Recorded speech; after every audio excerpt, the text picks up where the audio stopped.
بسم اللہ الرحمن الرحیم۔ السلام علیکم ورحمۃ اللہ وبرکاتہ۔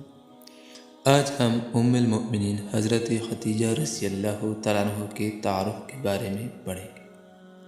حضرت خدیجہ رضی اللہ تعالیٰ عنہ مکہ کی ایک معزز مالدار عالی نسب خاتون تھی، جن کا تعلق عرب کے قبیلے قریش سے تھا، جو حسن صورت و سیرت کے لحاظ سے طاہرہ کے لقب سے مشہور تھی۔ انہوں نے محمد صلی اللہ علیہ وآلہ وسلم کو تجارتی کاروبار میں شریک کیا اور کئی مرتبہ اپنا سامان تجارت دے کر بیرون ملک شام بھیجا۔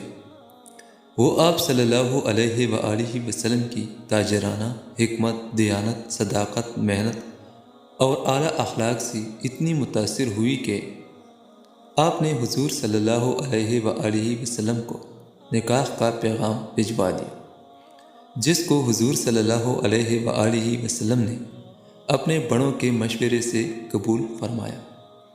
اس وقت ان کی عمر 40 سال تھی، یعنی کہ خدیجہ رضی اللہ تعالیٰ عنہ کی عمر 40 سال تھی، جبکہ حضور صلی اللہ علیہ وآلہ وسلم صرف 25 سال کے تھے۔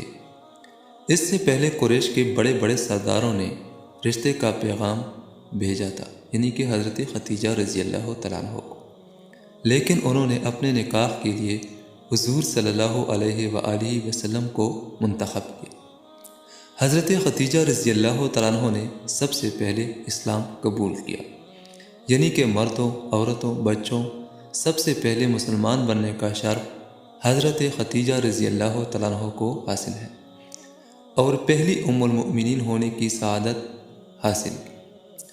نبی کریم صلی اللہ علیہ وآلہ وسلم کی ساری اولاد حضرت خدیجہ رضی اللہ تعالیٰ عنہ سے پیدا ہوئی جو زندہ رہتی، یعنی کہ حضرت فاطمہ رضی اللہ تعالیٰ عنہ، جو اولاد آج بھی چلتی آ رہی ہیں، اور حضرت خدیجہ رضی اللہ تعالیٰ عنہ کی بیٹی سیدہ فاطمہ کا نکاح رضی اللہ تعالیٰ عنہ کا نکاح خلیفہ چہارم شیر خدا حضرت علی رضی اللہ تعالیٰ عنہ سے ہوا۔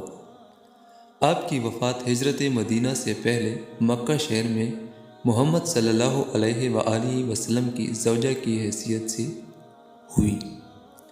حضور صلی اللہ علیہ وآلہ وسلم نے فرمایا کہ ان سے بہتر مجھے کوئی بیوی نہیں ملی، کیونکہ انہوں نے ایمان لا کر اس وقت میرا ساتھ دیا جب کفار نے مجھ پر ظلم و ستم کی حد کر رکھی تھی۔ حضور صلی اللہ علیہ وآلہ وسلم آپ کی وفات کے بعد بھی آخر تک آپ کے تذکرہ ضرور فرماتے۔ اللہ تعالی ہم سب بہن بھائیوں کو حضرت خدیجہ رضی اللہ تعالیٰ عنہ کی سیرت اور دیانت پہ عمل کرنے کی توفیق نصیب عطا فرمائے۔